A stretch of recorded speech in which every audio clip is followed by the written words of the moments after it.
Hello and welcome. I'm Jenny, founder of Gentle Landmark and the host of Gathering Voices. This is your go-to podcast for real, raw stories from women who are out here building businesses, creating change, and making waves in their communities. In this episode, listen to how a young mother rebuilt her identity and created a brand using what she has creatively, emotionally, and materially. From civil unrest to personal reinvention, she shares how her indie brand became both expression and medicine. It's a story of resilience, the power of community, and the courage to show up as you are. Still here, still creating. Hi, Kel. Thank you for joining us today. How are you? I'm doing well. How are you? I'm good. I'm thrilled to have you with us today. So I'll let you go ahead and introduce yourself. Okay, I'm Kel Cadet-Lyons. I am the founder and creative director of R-KI-TEKT. R-KI-TEKT is a brand, what I call a good goods emporium, where we create artful goods for a well-built life. So, hand-painted merch, leather goods, home objects, things that just feel and look good and kind of remind you to play a little bit in this heavy, heavy life. Yeah, I love that, Yeah. especially in this time. Yes. Heavy is a good word for it. So going into that, I really love what your name stands Yes. for. I'd love for you to share that message. When I began the company, I was a new, fairly young mother, fresh out of college. I kind of felt all out of sorts.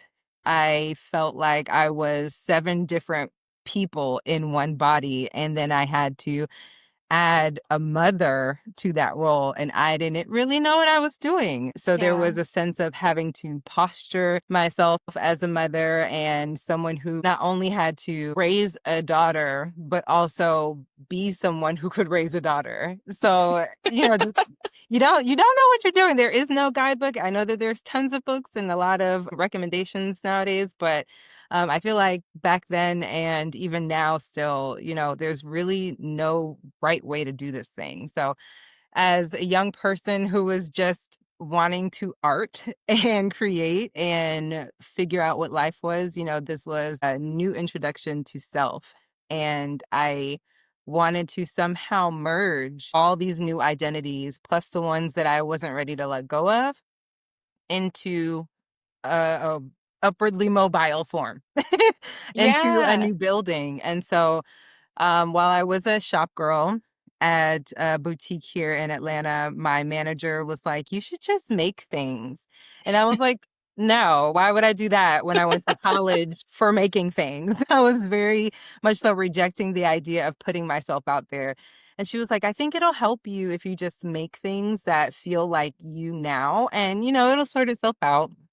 And so as I'm making these goods, they were little prize ribbon, rosette, brooch, headpiece, interchangeable, cute, kitschy things. I just felt like, I just needed to build myself. I wish I could just rebuild myself. And architect came to mind. I was like, I want to be the architect of me. And it just kind of had to stick very quickly because she made me put these goods out there very early. And yeah, it stuck. They sold out. And I was like, okay, I guess I'm going to make more. She kept encouraging me to make more, and I did. So the name really never went away, and neither has the ethos behind it of just kind of building, if you will, or you're stacking your blocks of goods Yeah. that make you feel like you. And that doesn't always have to be just one look, one feeling, one thing. We're many things. So Absolutely. I love the term architecture. I think that's so brilliant. And then how you made it your own, even in the spelling, is super sweet. So tell me about what were you creating out of? What kind of materials? What was inspiring you? What did that look like? So, even in accordance to the theme of rebuilding and building yourself, you kind of have to use what you have when you don't have much. I don't necessarily come from an abundance of wealth or resources. So, during my time, I went to SCAD. I acquired a ton of recycled fabrics. And if anyone knows about buying fabric, especially leather or even just any kind of goods, it can get pretty costly. So I was just hodgepodging things together and just playing and tinkering around. And I think that speaks to using what it is that you have and you don't have and making something work, making beauty out of it anyway. And I think that's possible with everything. Like you literally can Yeah. have a bag of beans and you can make a dish. So that's kind of the driving force here is just really using what you have, the stories that you have, the objects and materials that you have, and seeing what you can make shake. Absolutely. Yeah, Using the resources that you have and creating something reinvented reinvent. is super wholesome and almost medicine, kind Absolutely. of like how you go about life. I know you said a little bit about building your indie brand. How was that and how did you navigate that? Like I said earlier, I started my company working as a shop girl, so I really didn't have any idea of what the formal design life was like at all. It was just Yeah. really sitting on my childhood bedroom floor, putting stuff together. But, you know, when you have a child, you understand that you need to support them. And so I went out, looked for a more stable job with benefits and things like that, just we could both be on our feet. And that was a job designing hair accessories. And it happened to be directly in line with what I was already making. I was making headbands, headpieces, and barrettes and things like that. And it just kind of flowed very seamlessly. It was almost like God was like, let me prepare you for what you're about to do. Because I was literally doing the exact same thing, but just with a lower price point. Like corporate design, you have to work with 5 cents versus, you know, luxury materials. But it was just a very seamless transition that offered me the ability to framework my design process. Because even though I went to school to learn how to design formally, I didn't know how to do it in a business sense. So this offered me just a great framework. And now the terminology, price point, brand identity, all of that kind of just cleaned up a little bit. That's great. And just to see that fluidness, literally what you said, it's there was a plan for you to have this Mm-hmm. solo business, and you were given those like building blocks to Mm-hmm. get there and Exactly. propel you further, which is really beautiful that it lined Exactly. up like that.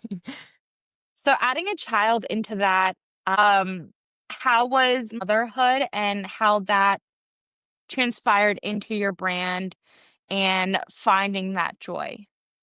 Well, I feel like I really struck luck with my daughter. Like she was a very easy baby. And I still tell her today, now she's 17.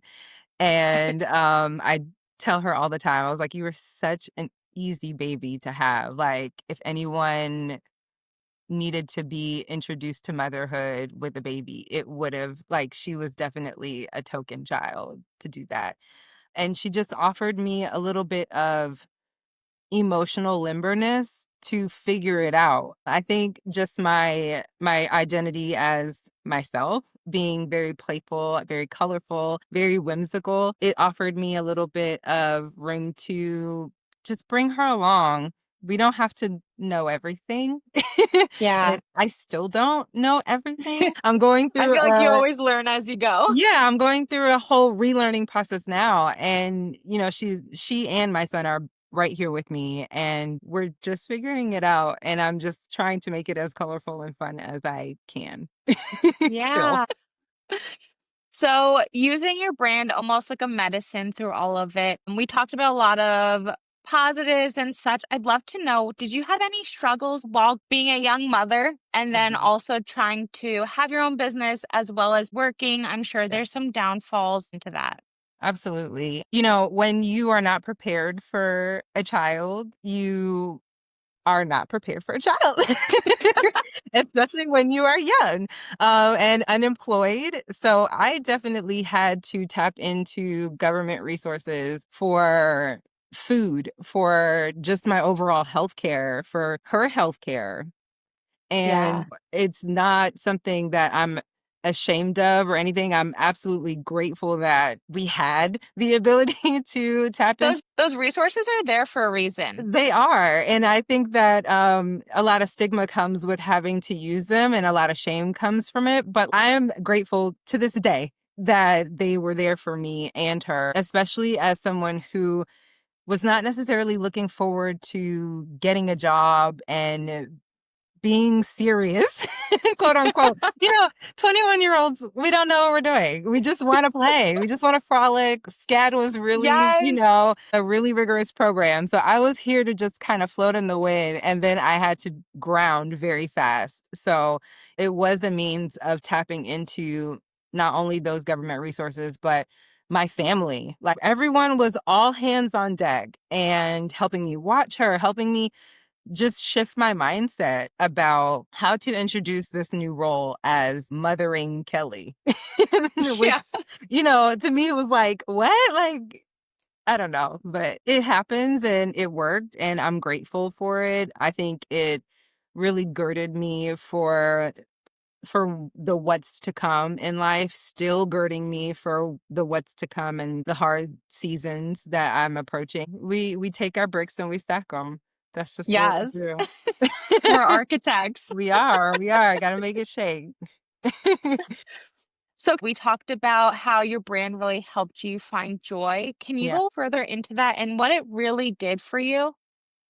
I think just the aspect of using what my lens and my aesthetic is, what my taste, what inspires me as the driving force has benefited me so much. When I started, it was a very experimental and playful time with fashion trends. I feel like there was a lot of color, a lot of confetti, a lot of kitsch involved. And I just so happened to like it too. And and that's just kind of what I was brought up around. My mother was super colorful. I'm an island gal. So we do color, we Yes. do noise, we do spice, we do texture. So I really learned to lean into that even when the the trend of minimalism came. I feel like that was for us colorful people was just like a big bulldozer to kind of knock our confetti over. We were like, no. But there's a time and place and season for everything, so we welcome it in doses and we'll interpret it our way. But my brand, I allowed it to be the colorful space it was because that's what I needed. I totally require that visual stimulation and sometimes I'd be alone in that. I think people wanted the sleek black and white and just the stripes and that's it. But I think that people underestimated the power of color, the power of just adding some whimsy. No, we don't need hot pink and mint and chili red things. We don't need those things, but you find that your mood is lifted and like just by worlds when you add a little bit of color and add a little bit of play to your space and to your life. And so infusing that philosophy just from an artist sensibility, I I think that that's what really carried my brand and really reached out to people who also were just in need of a little color. We Yeah, all just kind of needed it at some point. And so absolutely. I found my people, they find me. So Yeah.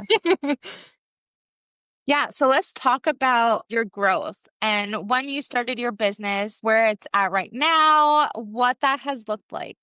I would say at the beginning, even though my manager, like I said, was like, put these goods in here, and then they actually sold out. That to a lot of people is success enough. However, I just wanted more reach. I believe that my metric continues to change, and I hate that for me. I hate that for all of us that we reach goals and the bar either raises or lowers or just shifts a little bit. Yeah, But I started when my daughter was 1 and she's 17 now. So I've been doing this for a very, very long time in different capacities.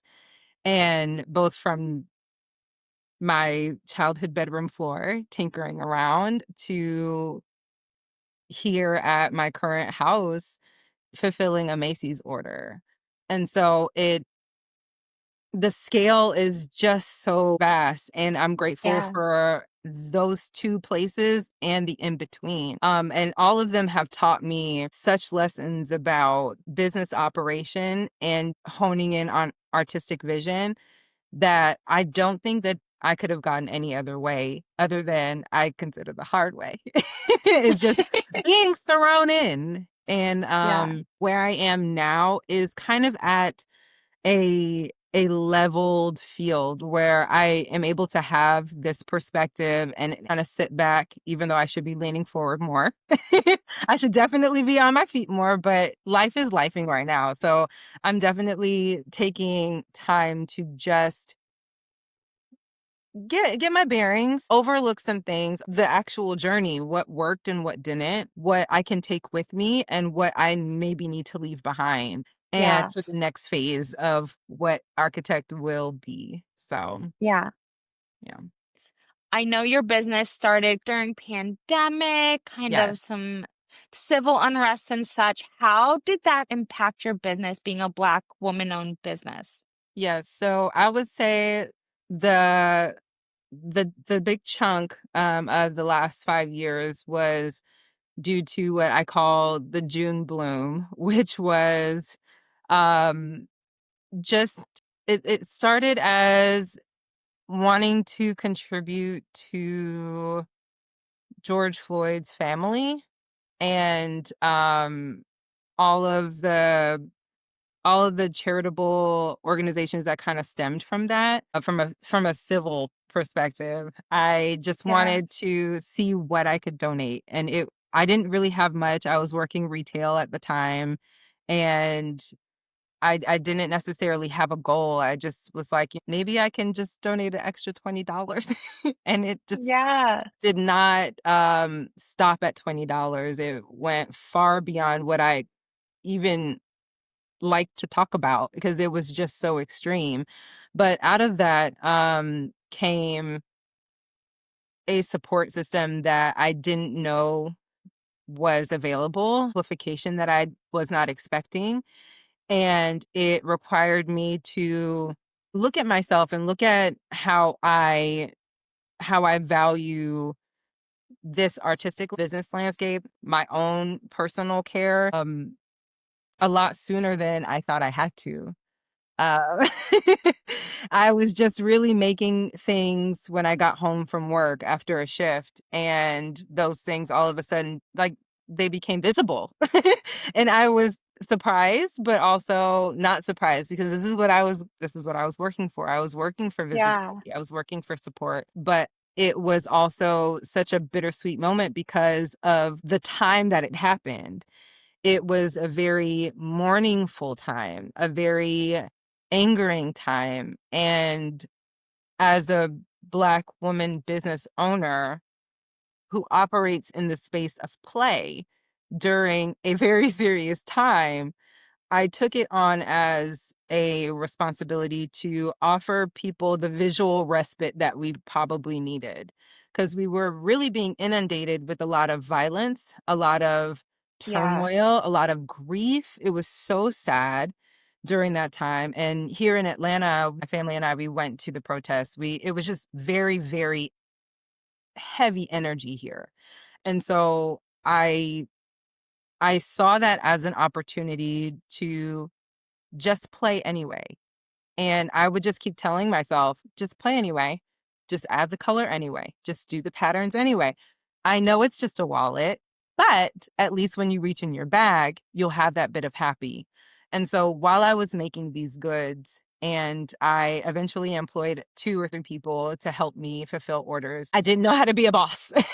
Like, I was the manager in retail, but being a boss of an operation with this kind of product turnover was a whole different entity. And I told them, I was like, look, we don't know what we're doing, and that's fine. But I want you, as you're making and packing these things, to understand that you're offering a bit of happiness in a time that's very, very dark. You don't have to put forth 100% every day, but understand that the goal is just to make things happy, just for right now. And that's Yeah. really what the goal was. And so I still carry that over. I give a little kiss and a prayer to every single thing that I send out, every package I touch. I'm like, this is your dose of happy. Thank you for sharing it with me. Thank you for seeing my goods as that piece that will bring you a little bit of joy. So, Yeah. yeah. That's really beautiful. I can Thank you. totally resonate with that because I started my business in 2020 as well. Okay. And a lot of the social issues that were going on really, I wasn't okay with it. And I was like, what can I do Hmm. to create a community for all? I think what you did was beautiful, creating that happiness in that time of need of that, I think Yeah. also. And then just taking that upon yourself, right? Hmm. To that's kind of heavy as well to Yeah. be a person who's like, I'm going to create this happy for other people when they can't find it. Yeah. Because I mean, there was such a heavy conversation around essential goods, and, people are being laid off, people are dying. Like, that's Yeah. why do you need a wallet? Yeah. So that kind of weight on me just, it really made me want to fold everything and just be like, let me step back so the voices that need to be heard can be heard. I don't want to add any clutter to the space, but it really felt like something else was pulling me to the forefront. And I was still like, no, I'd rather just be back here. So it really affirmed that, okay, there is medicinal value in colorful and playful objects in some capacity, especially Yeah.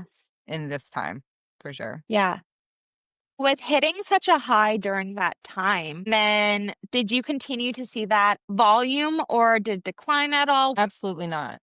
I wish I could say that I was able to maintain that, but I I think I've gone through my season of acceptance. Like, some things come in huge crashing waves, and some things kind of have to temper out. We're definitely at a tempered out phase where I think we're back to a steady, we're a little bit visible, but I'm still creating. I'm still creating in spite of. So I say that though there's not the same volume coming in, it's still the exercise of creating that was most important to me anyways. So Yeah. I think the decline comes when I stop. Like, that to me is the decline, which I did Yeah. hit. I admittedly I hit it. And I was like, why do I need to keep going? I've already hit the goal. I've already experienced and tasted what success looks like. What's next? And at this juncture of my life, it was very, very close to just being like, I'm done. We've had our time. But it's kind of one of those, squeeze the toothpaste tube more. Just roll it up. Actually, you might need to get a credit card and like squeeze the extra goop out of there. That's where I'm at. Is like, I'm not done yet, and I'm not gonna Yeah. let something else steer me away from the joy that I still have to offer.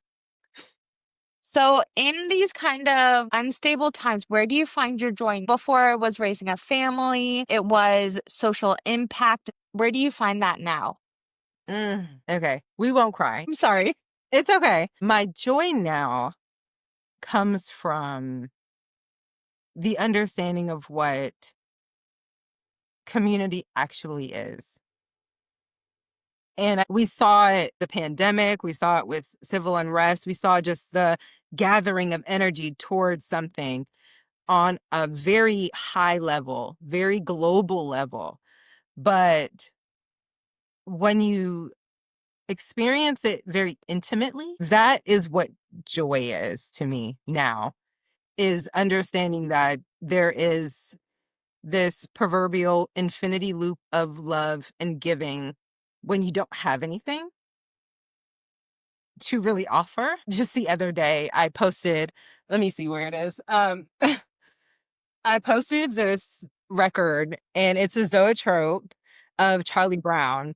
And I thought it was the coolest thing. I was like, oh my gosh, this is cool. So when you spin it and then you film it, it shows like a little animation on the vinyl. Oh, Never saw that in my life. And I'm a vinyl collector.